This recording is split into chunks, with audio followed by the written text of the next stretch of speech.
Bon, ça fait des mois qu'on m'en parle de ce truc, mais franchement, j'avais pas envie. Et là, qu'est-ce que je vois? Ce mois-ci, c'est le 4e anniversaire de ma vidéo sur la guerre des mondes de Spielberg. Du coup, pas le choix. On dirait bien que le destin s'en mêle. Salut à tous, c'est Guillaume Cassard, et aujourd'hui, on parle de la guerre des mondes avec Ice Cube.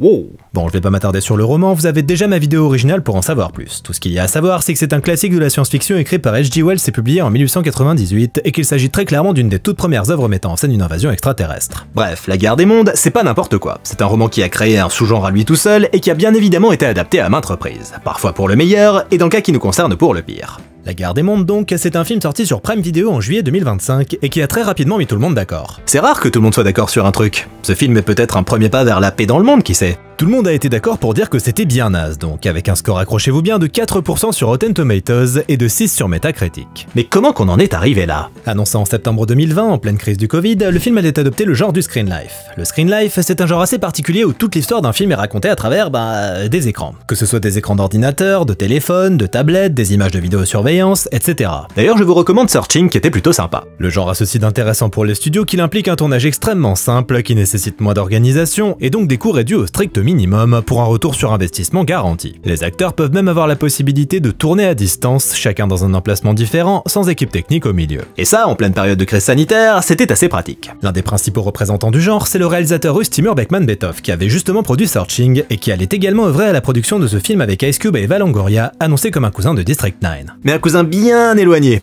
Genre le cousin chelou et malaisant qu'on voit qu'une fois tous les 10 ans. Bref, à peine après l'avoir annoncé, Universal se sent pousser des ailes et lance la production dès le mois de novembre, avec un budget de moins de 10 millions de dollars, mais sans révéler qu'il s'agit d'une adaptation de la guerre des mondes. À la mise en scène, un certain Rich Lee, jusqu'alors plutôt spécialisé dans les clips musicaux et les publicités. Le tournage durera 15 jours en tout, et la post-prod s'étalera quant à elle sur 2 ans, avec divers ajouts de plans tournés par les acteurs eux-mêmes avec leur téléphone. Et là vous allez me dire, mais attends, si la post-prod a duré 2 ans, comment ça se fait qu'il soit sorti 5 ans après son tournage?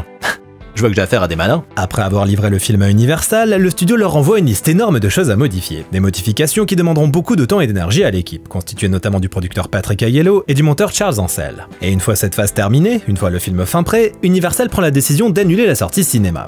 Le studio ayant apparemment des doutes quant au potentiel commercial du film en salle. Tu m'étonnes. Et c'est ainsi qu'Amazon finira par acquérir les droits de diffusion du film. La marque étant régulièrement citée au sein du métrage, ça semblait tomber sous le sens. Et à la fin du mois de juillet 2025, la guerre des mondes atterrit sur Prime. Et autant dire que l'atterrissage s'est pas fait en douceur. À sa diffusion, le film débute avec un score de 0 sur Rotten Tomatoes et il rejoint très vite la liste des pires films de tous les temps du fameux site. Si Amazon avait très peu communiqué dessus, à l'exception de la magnifique tagline « C'est pire que ce que vous croyez », le film a rapidement créé un petit buzz malgré lui sur les réseaux. Et c'est ainsi que la guerre des mondes a fini par devenir un petit phénomène et l'un des films les plus regardés de la plateforme. Autrement dit, la guerre des mondes fut un véritable succès. Le film de merde qu'il fallait voir. Et on dirait bien que c'est mon tour. Ma santé mentale va encore en prendre un coup, je vous remercie pas pour ça.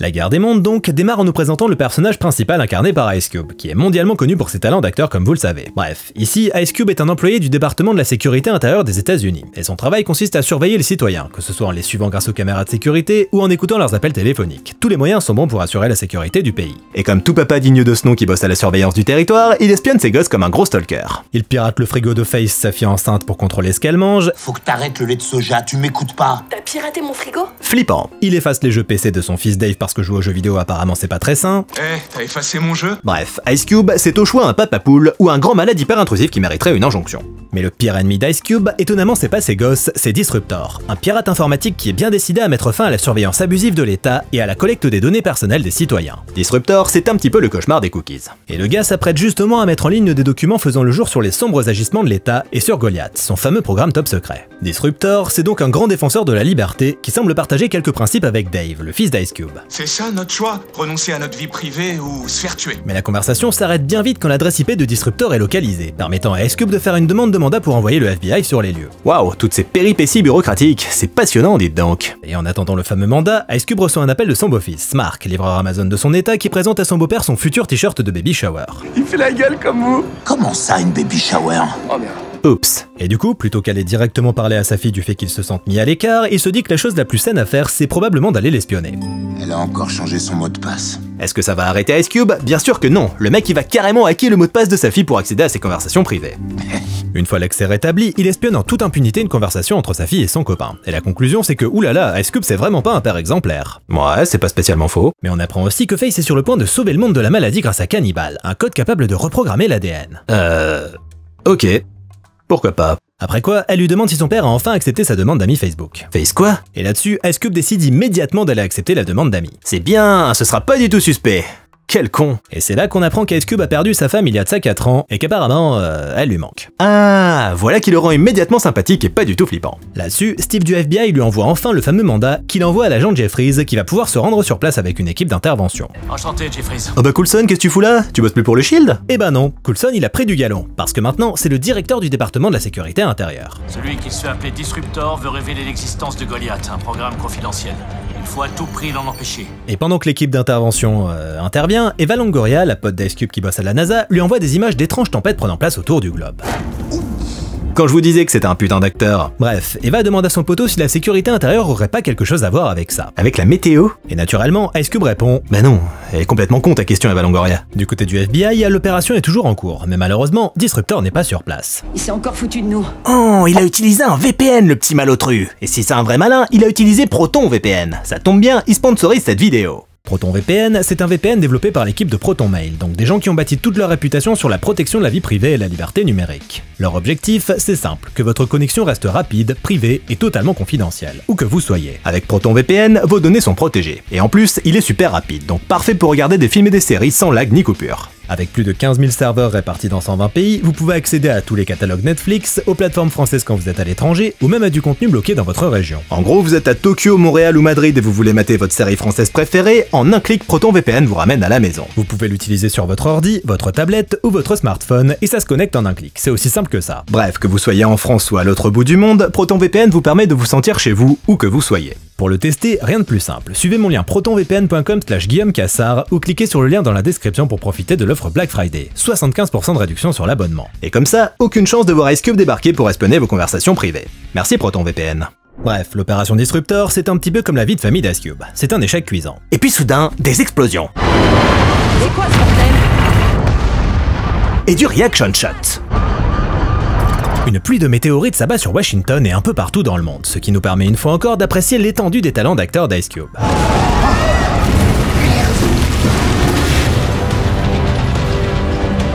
J'adore son regard, on dirait qu'il se demande ce que c'était alors que ça fait un quart d'heure qu'il regarde des météorites qui s'écrasent. Bref, du coup naturellement notre papa poule appelle ses gosses. Le problème c'est que Face ne répond pas, aucun message ne lui parvient et les caméras de son programme de surveillance perso semblent être HS. Ouais, parce qu'il a tout un onglet dédié aux caméras de surveillance de sa fille. Heureusement qu'il a perdu sa femme, sinon le mec sera vraiment un putain de tordu. Concernant Dave, il répond à l'appel.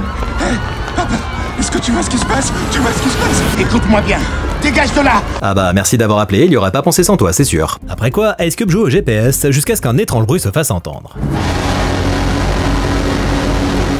Ouh, ça sent le tripode. Mais on n'en saura pas plus pour le moment, parce qu'Ice Cube se rappelle soudain qu'il bosse pour la sécurité intérieure, et qu'en ce moment la sécurité intérieure, elle est pas au top niveau. Il s'agirait donc de rejoindre la putain de réunion Teams à laquelle Coulson le convie depuis un quart d'heure. Une réunion dans laquelle il retrouve Eva Longoria, qui se trouve sur le site de crash d'une météorite. Ice, une petite réaction?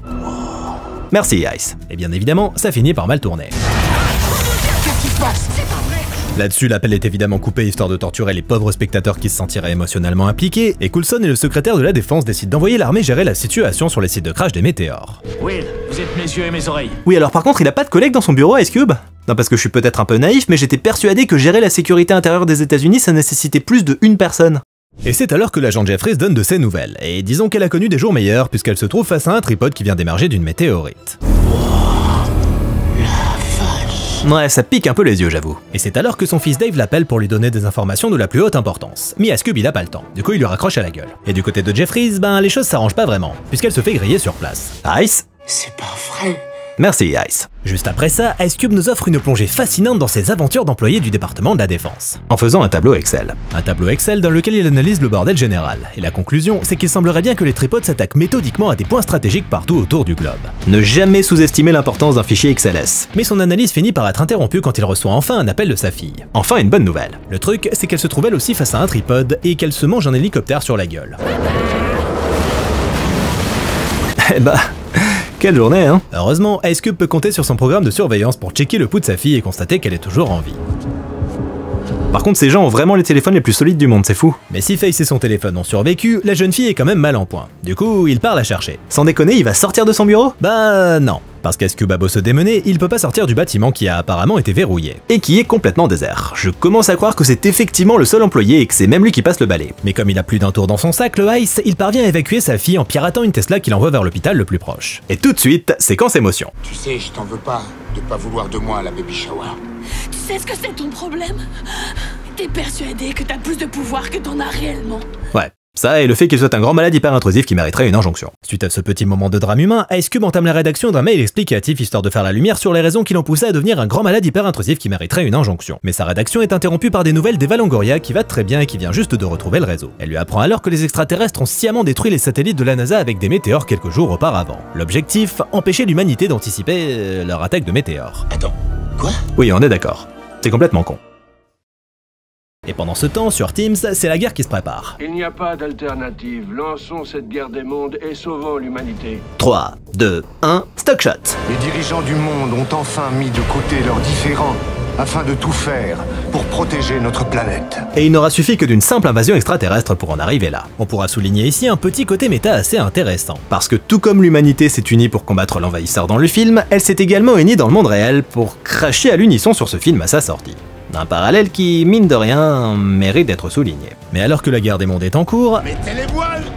Rentrez chez vous! Ice Cube reçoit des nouvelles d'Eva Longoria qui semble pas plus impressionnée que ça par les tripodes apparemment étant donné qu'elle se trouve en plein milieu et qu'elle se fait pas spécialement de soucis. Fais gaffe quand même. Enfin, toujours est-il qu'avec son aide, Ice Cube réalise que leur bruit ultra strident leur permet en fait de se repérer dans l'espace. Ouais, parce que les aliens, ils ont beau avoir la technologie la plus évoluée de l'univers, ils ont pas été foutus d'inventer un GPS silencieux, pour faire péter les décibels. Et du coup, Ice Cube finit par comprendre l'objectif des méchants extraterrestres. Ils veulent s'emparer des data centers. Autrement dit, ils combattent nos données, comme le gouvernement. Et cette fois, pour les arrêter, il suffira pas de refuser les cookies. Et c'est alors que Dave rapplique. Parce qu'il sait des choses, le Dave. Et il sait même des choses qu'Ice Cube ignore, notamment sur le réseau de surveillance Goliath, chargé de récolter toutes les données de tout le monde dans le monde. Du coup, il vaudrait mieux éviter que les extraterrestres s'en emparent. Mais Ice Cube, il a vraiment pas le temps pour ces conneries. C'est des fake news! Et il raccroche à la gueule de son fils pour répondre à Eva Longoria, qui est un petit peu notre reporter de l'extrême, toujours en plein cœur de l'action. Eh non, on a de la chance. Elle se trouve alors au pied d'un data center où un tripode vient d'être abattu. Le truc, c'est qu'il est toujours vivant, le petit salopio. Et il est branché à l'intérieur du bâtiment, apparemment. Du coup, elle va jeter un œil et constate ce dont tout le monde se doutait. Oh merde!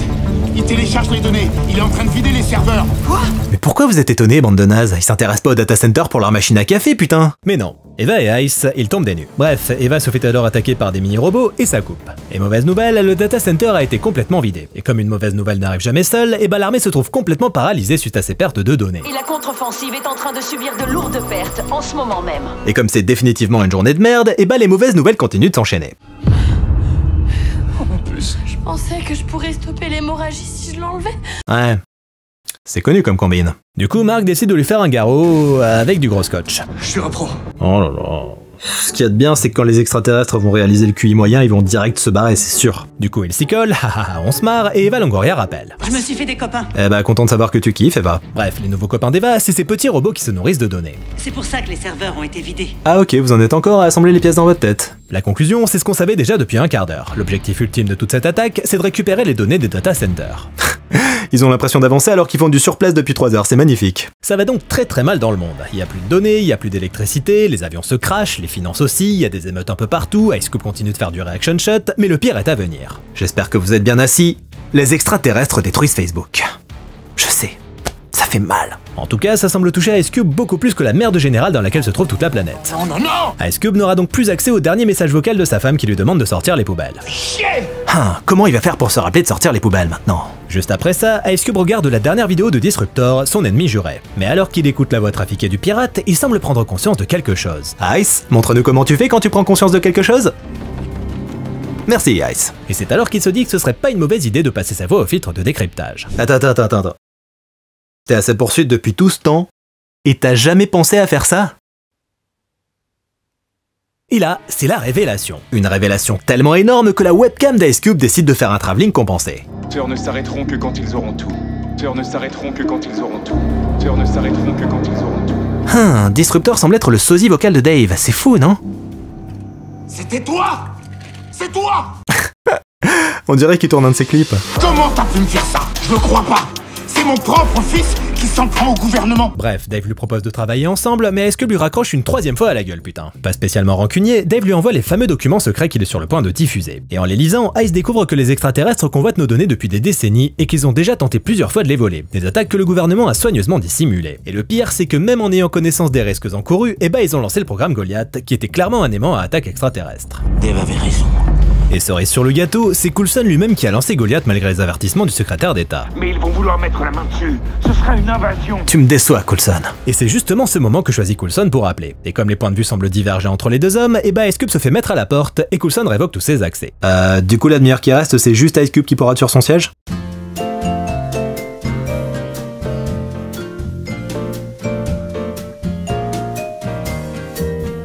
Et bah non, parce que Disruptor débarque pour lui rendre ses accès. Allez vous faire foutre, Brix. Après quoi, Dave et Ice décident de piéger les data centers avec un virus. Et pour y arriver, Dave réunit son équipe de hackers. Et pendant ce temps, Ice Cube balance une vidéo sur la chaîne YouTube de Disruptor, parce qu'apparemment les aliens ont épargné YouTube, dans laquelle il révèle toute la vérité sur Coulson et le programme Goliath. Le gouvernement connaissait les risques, mais ils ont quand même déployé Goliath. Non mais le mec se fait passer pour Disruptor, quel crevard. Le virus est ensuite uploadé à distance dans les data centers, mais malheureusement ça ne fonctionne pas comme prévu, puisque les extraterrestres localisent immédiatement la source du virus et lancent une attaque sur chacun des hackers. C'en est donc fini de Starfire, Thelma et Louise, Burnout, etc. Quant à Disruptor... on dirait bien qu'il est parti avec ses copains au paradis des hackers. Et qu'il y a du réseau là-bas. Oui bon, il peut pas être fiable à 100% non plus, hein. Bref, la fois d'après ça fonctionne, et Dave lui révèle qu'en fait il était pas du tout chez eux, mais chez son copain Brian. Du coup tout va bien. Bon, sauf pour ses copains qui sont morts. Mais apparemment Dave, il en a strictement rien à foutre. C'était super chaud là. Et suite à toutes ces émotions, Eva Longoria rappelle pour partager ses découvertes. Je viens de faire une découverte. Il semble que les petits parasites bouffeurs de données sont à la fois biologiques et cybernétiques. Du coup, Ice Cube décide de demander l'aide de sa fille et de son fameux code cannibale. On pourrait peut-être reprogrammer l'ADN des aliens pour qu'ils se cannibalisent eux-mêmes. Le truc, c'est que pile à ce moment-là, le secrétaire de la Défense ordonne le bombardement du département de la sécurité intérieure, là où se trouvent les serveurs de Goliath donc, mais aussi Ice Cube. Mais je croyais que les avions fonctionnaient plus suite au vol des données. Ah, j'arrête de réfléchir, c'est bon. Le bombardement étant prévu pour dans 10 minutes, il faut agir vite. Avec l'aide de ses enfants qui parviennent à numériser le virus cannibale, quoi que ce bordel puisse signifier, Ice Cube va aller lui-même uploader manuellement le code dans les serveurs de Goliath. Sauf que pour ça, il faut une clé USB. Et il en a pas. C'est con.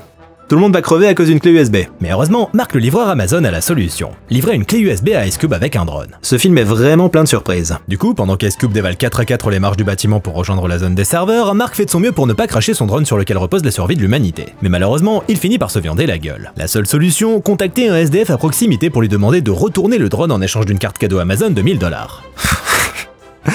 Amazon qui sauve le monde. Tu m'étonnes que Jeff Bezos ait voulu acheter ce film. De son côté, Ice Cube arrive dans la salle des serveurs et le drone arrive dans le bâtiment en même temps que les tripodes. Bref, Ice Cube récupère la clé USB et il entre dans le serveur où les extraterrestres sont en pleine régalade. Naturellement, ils s'en prennent immédiatement à lui qui ne lâchera son putain de téléphone pour rien au monde et il parvient à brancher sa clé USB. Après quoi, blackout. Une étape nécessaire pour faire croire au public qu'il est mort. Sauf que bon, on n'est pas si con. Et c'est ainsi que partout dans le monde, les tripodes s'effondrent, infectés par le virus cannibale. Me demandez pas comment ça marche, ça n'a aucun sens. Et le bombardement du département de la sécurité intérieure est annulé au dernier moment. Ouais, parce que sinon ça aurait été chaud de faire survivre Ice Cube, vous comprenez? Quelques temps plus tard, on apprend qu'Ice Cube a survécu. Mais non! Et quand le secrétaire de la Défense lui offre un poste dans un service de collecte de données, Ice dit non. À partir d'aujourd'hui, c'est vous que je vais surveiller. Et il est doué pour ça. J'espère que t'aimes pas trop les jeux vidéo, mon gars. Après quoi, le film se termine sur le plus beau photomontage du monde, qui sent pas du tout le fond vert à plein nez. Et c'est fini. Ah non. Marc, tu m'entends? C'est qui encore? Bon. Alors effectivement, c'était de la merde. La Guerre des Mondes version 2025, c'était clairement le film qu'il ne fallait pas faire. Le screen life, c'est un genre qui est selon moi plutôt adapté aux histoires intimes. Dans Searching, ça fonctionne bien parce que c'est une enquête. On adopte le point de vue d'un père qui recherche sa fille disparue en fouillant son ordinateur. C'est quelque chose de profondément terre à terre et centré sur l'humain. Mais ici, forcément, on va plus loin que ça. C'est une histoire d'invasion extraterrestre. Autrement dit, une histoire qui a besoin d'un minimum d'action et de spectacle. Et l'action et le spectacle, c'est clairement pas les qualités premières auxquelles on associe le genre. Regarder quelqu'un réagir à des catastrophes, c'est franchement pas intéressant. C'est plus frustrant qu'autre chose. Surtout quand c'est Ice Cube, dont le jeu d'acteur se limite à froncer les sourcils.